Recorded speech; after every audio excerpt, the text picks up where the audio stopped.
Så islam er kommet til at fylde meget i dit liv, kritikken af islam, kampen for ytringsfrihed. Hvordan tror du, dit liv havde set ud, hvis islam ikke havde været til stede i Vesten eller i Danmark? Ja, det er sgu et godt spørgsmål. Altså, jeg tror, at så ville jeg nok have kastet mig over arkæologi, som interesserer mig meget. Jeg vil nok have meldt mig til et kursus i amatørarkæologi, og så havde jeg været ude og grave med en tidsel i gamle ruiner og lignende ting. Men det får jeg jo ikke tid til. Så ja, det vil jeg nok have gjort. Så er der en masse bøger, jeg gerne ville have læst, som jeg heller ikke har haft tid til at gøre. Og jeg må virkelig sige, at beskæftige sig med islam, det er jo dødens pølse. Altså, der er jo intet åndeligt eller opbyggeligt indhold at hente i den ideologi. Det er død og ødelæggelse fra ende til anden.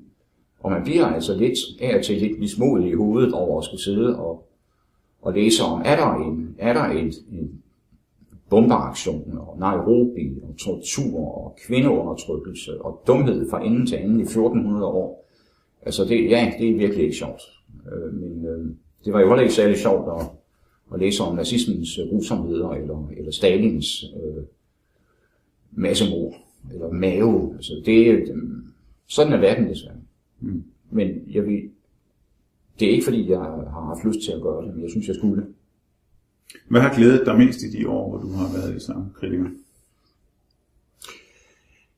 Det har glædet mig mest, at vi i Danmark i modsætning til de fleste andre lande, og ganske særligt Sverige, har haft held til at holde et vindue åbent, altså et hul i isen, ikke? En våge, hvor man stadigvæk kan ånde og stadigvæk kan udtrykke sig uden at blive slået ned den ene gang efter den anden. Altså, det gør vi jo godt nok, men vi kan rejse os igen i Danmark.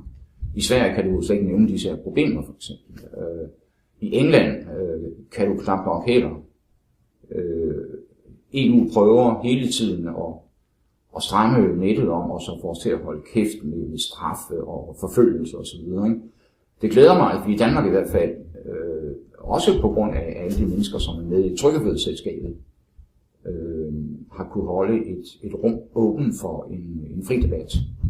Det er ganske vist ikke det, som folk tror, eller mange tror om Trykkefrihedsselskabet. De tror, at vi er skalkeskjul for ondskab mod muslimer. Men det er vi jo ikke. Altså, selskabet har jo ikke nogen opfattelse som selskab betragtet om hverken islam eller muslim, og skal ikke have det. Vi har ikke nogen politisk dagsorden. Vores eneste dagsorden er at bevare ytringsfriheden, friheden til at kunne udtrykke sine meninger uden frygt. Det har været vores opgave hele tiden. Og den synes jeg, at hele den flok er lykkedes med. Og det er ikke min fortjeneste. Det er alle vores 1400 medlemmer og aktivister og debattører og andre, som har holdt fast i kerneopgaven. Vi giver os ikke, når det gælder ytringsfriheden. Fordi hvis ytringsfriheden bliver undertrykt, så er hver anden frihed også fjernet. Så kan vi sige farvel til demokrati og lighed for loven og seksuel lighed og lighed for bøsser og homoseksuelle. Og alt det, som vi går ind for, frihed for Loke, såvel som for Thor, for nu at citere Grundtvig. Hvis ytringsfriheden forsvinder, så er alt dette også væk, og så er der ikke noget håb tilbage. Vi har været inde på det, men der findes mennesker, som mener, at du ser spøgelser, og at du er intolerant og hadefuld osv. Har du en sidste her på falderebet afsluttende kommentar? Har du noget, du vil sige til dem? Ja, altså det må jeg tro, at det vil, og hvis ikke det, jeg siger og gør, kan overbevise dem, så er der jo ikke så meget, jeg kan stille op med det. Men jeg vil sige, at jeg holdt en tale for nogle dage siden over i Konservativ Ungdom i Aarhus, hvor jeg gjorde opmærksom på, at hvis folk siger, at de går ind for indførelse af sharia som landets lov i stedet for vores grundlov, hvis det går ind for, at vantro skal slås ihjel, at kvinder skal undertrykkes, at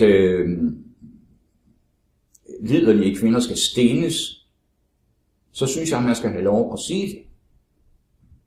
På en betingelse, nemlig at jeg og andre har lov til at kritisere dette sønder og sammen. Og sige, hvad det er, det går ud på. Hvis islams forkæmpere siger, at islam går altså ud på disse her ting, så siger jeg, fint, I skal have jeres ytringsfrihed til at sige det, og agitere for jeres synspunkt. Betingelsen er så, at folk som jeg har ret til at sige, hvad islam går ud på.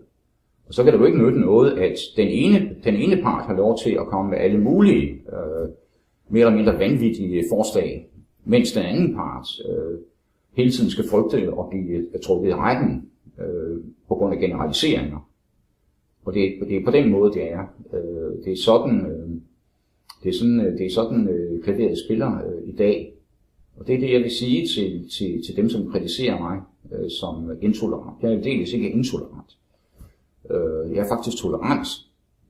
Men tolerance består jo ikke i, at jeg skal vise overbærenhed over for andres synspunkter. Tolerancen tilhører den, der bliver angrebet. Det er den, der bliver angrebet, der skal tolerere angrebene, hvis du forstår, hvad jeg mener. Og det savner jeg i den danske debat. Jeg ved ikke, om det bliver bedre.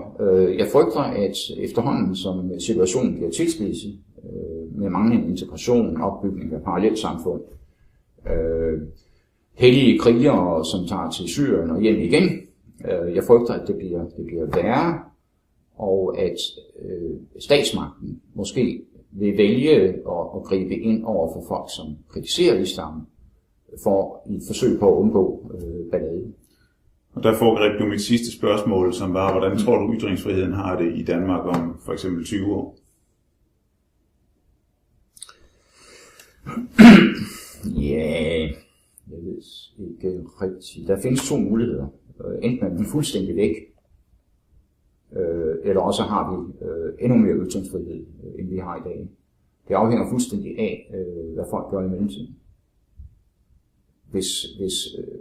Hvis ikke danskerne kan forstå, hvilken gave ytringsfriheden er, det er jo ikke, gave er det jo ikke.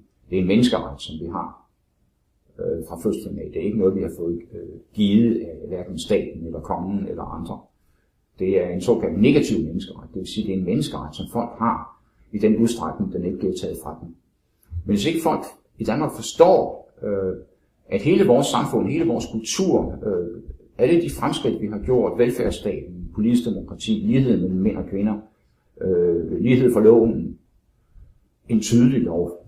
Hvis ikke de forstår, at alt det er baseret på, at vi har ytringsfrihed, så vil den formentlig gå tabt. Fordi der er folk, som og kræfter i samfundet, som er villige til at true og bruge vold for at intimidere folk til ikke at bruge ytringsfriheden. Og når det så samtidig bliver bakket op af vanvittig lovgivning, såsom 266b og 140 i vores straffelov, og EU-direktiver om, at nu skal folk sættes i fængsel, hvis de siger bestemte ting om det, de kalder religion, og det vil sige islam, ja, så ved jeg ikke. Det står på en knivsæk i øjeblikket, og jeg må opfordre alle til at være på den rigtige side af den kamp. Ikke fordi de skal være enige med mig, så må de jo ikke mene om mig, hvad de vil. Altså. Det er ikke min person, det drejer sig om. Det drejer sig om princippet ytringsfrihed. Og det håber jeg, at jeg kan være med til at overbevise folk om vigtigheden af. Lars Hedegaard, tak for din tid. Selv tak.